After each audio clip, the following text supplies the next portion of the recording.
You're listening to an Airwave Media Podcast. Hey guys, it's Bruce Carlson, and I just wanted to get in touch with you with some ways that you can help My History Can Beat Up Your Politics if you so choose. And guess what? All of them are free. This is great. So, first is go to the Patreon site. Well, wait a second. Patreon costs money. No, not in this case. I've got an unlocked episode. That means anyone can listen to it on patreon.com/MHCBUYP. That's our Patreon site. If that's too much to type in or remember, just go to myhistorycanbeatupyourpolitics.com. And there's a link to the Patreon there. It's a special episode on Desert One, the mission to rescue the Iran hostages that unfortunately did not work out. Well, what if it did work out? What if Desert One was not remembered? That was the site where everybody crashed. What if it was remembered as Operation Eagle Claw and all 52 hostages were rescued?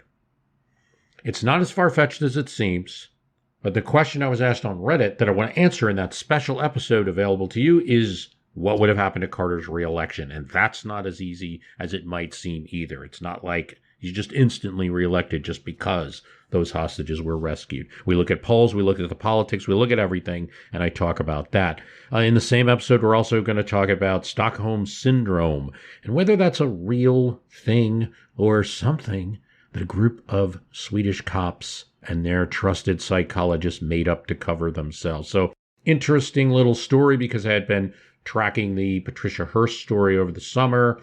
Haven't done an episode yet on it, but we might. And then I always do diagonal research. So you're researching one thing and then boom, you start to ask questions. Well, what about this? And it led me to look at that whole Stockholm Syndrome thing, which may have been blown out of proportion. We talk about the ins and outs of it on this free cast that's available on Patreon. Again, it's unlocked. So that's the favor you can do me. Go to our Patreon. You can get that one unlocked episode. And obviously, if you like it and if you see on that page what's available to you, generally I don't do full episodes for patrons. Sometimes I do, but it's generally more of a, what you're getting is some of the research notes, leftovers from episodes, little tidbits of things that I've found in the library that might show up in an episode months from now, but you get it first. Go to www.myhistorycanbeatupyourpolitics.com. There's a link to the Patreon there. Now, also on that same site, myhistorycanbeatupyourpolitics.com, I've got a link to the Fall of the USSR podcast. Oh, I already listened to that. I know you did. We've released it as its own podcast outside of the My History Can Beat Up Your Politics podcast in order to increase the exposure to more people on Apple and other sites. So Fall of USSR, that's the name of it.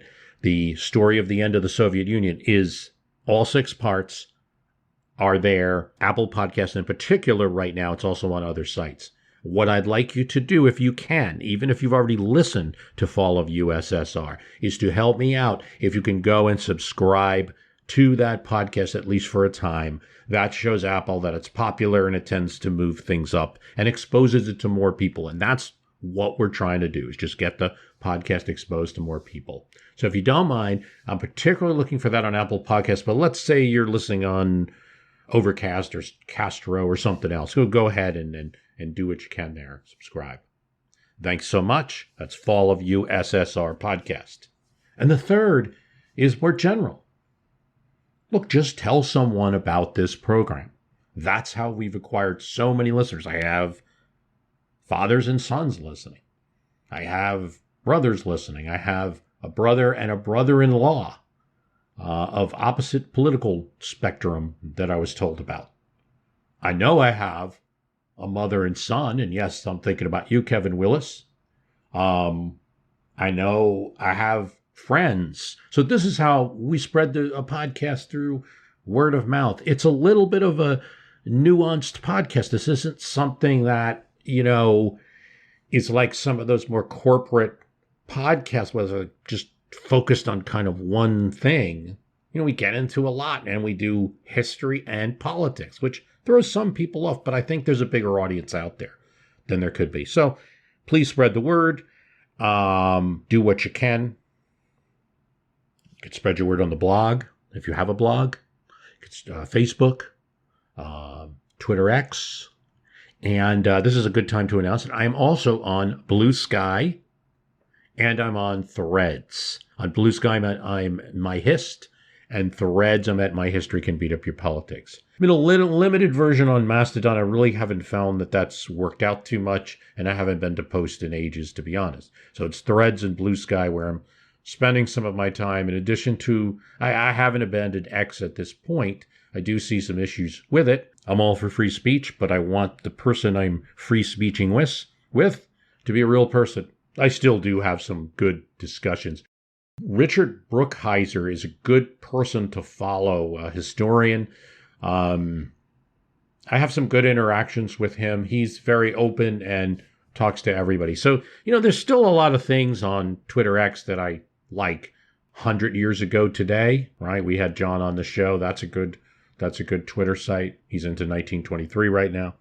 So you got some good things. Bill Sheriff, a friend of the program, has been on the program. I like his commentary. So if you're on Blue Sky, I'd love to link up with you. Same with Threads. On My History Can Beat Up Your Politics there.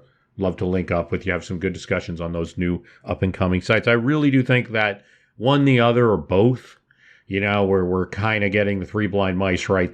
Just like we had 3 TV networks.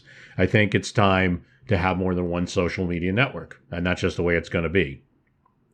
When I say, well, we always had more than one social media network, what I really mean is 3 Twitters, in a sense, kind of a thread-based format, especially when anyone can buy it. Whatever your politics are, if people aren't neutral, well, we need at least 3. I want to talk a bit about my future plans for the podcast. We reran the 1890 series. We had Fall of USSR series this year. We had the Claude Kirk series. It's interesting. I thought there might be more play there because I thought Ron DeSantis would be going a little bit further than he appears to be going.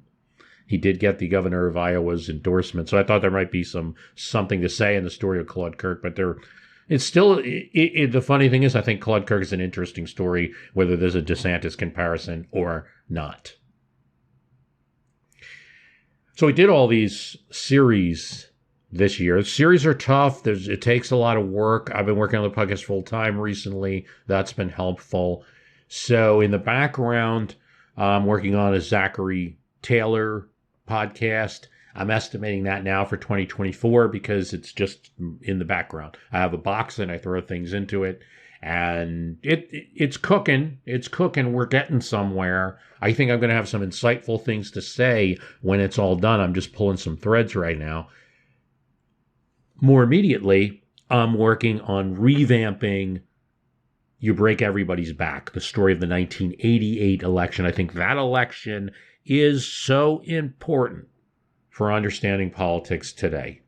It's really where, it's not the first campaign, but it's really where inside baseball becomes mainstream in politics, where politics becomes sport, where there's a huge array of candidates on both sides. I mean, and 1988 is so influential on today's politics in terms of norms that are broken in that election, in terms of media changing, and in terms of the people involved.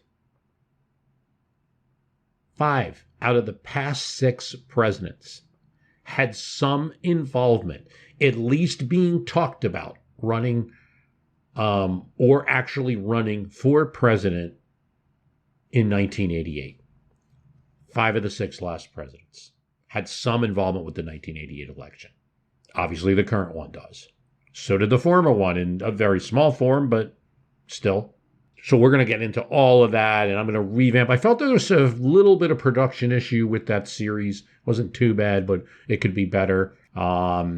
I also felt it was overly reliant on Ben Kramer's excellent What It Takes book, one of the best books written about politics. But he wrote it all about the 1988 election, and it took him so long to finish that he didn't finish it until before the 1992 election. And it was sort of, I think it got missed in some ways, but it's a great book. But I was too reliant on it. And when my revamp of the series, I'm rewriting things. And Also adding a few news stories I have from newspaper clippings. And also getting into the general election as opposed to just the focus on the primaries. So it's coming up. You break everybody's back. 1980 election. Hoping for that one some point in December. Let's see how it goes. That's the most immediate project. There will be little things. For instance, I know I'm going to have to talk about Biden, age, incumbency. I already released that episode, and I continue to believe that the best thing for any party, if you've got an incumbent president, is to run the incumbent president. I am aware of all the other issues. So I think I'm just going to have to sort of do an episode where I'll double down on it, but also explain that position more in the wake of certain questions and the changes that are going on. I also want to address the third party situation. But my little quick tidbit on it is, I am telling you, there's more evidence in history than there is not that third parties are not helpful to an incumbent.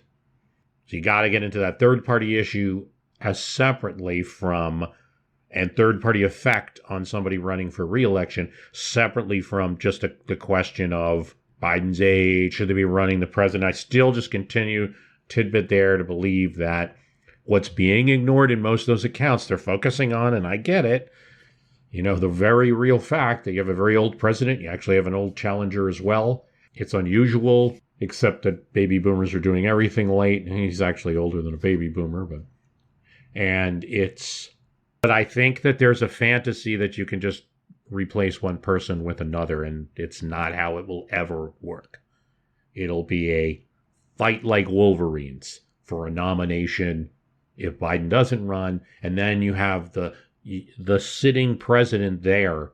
It's not like it's impossible, but the coordination that would be needed between the White House and the campaign. There will be a slip between the cup of the lip.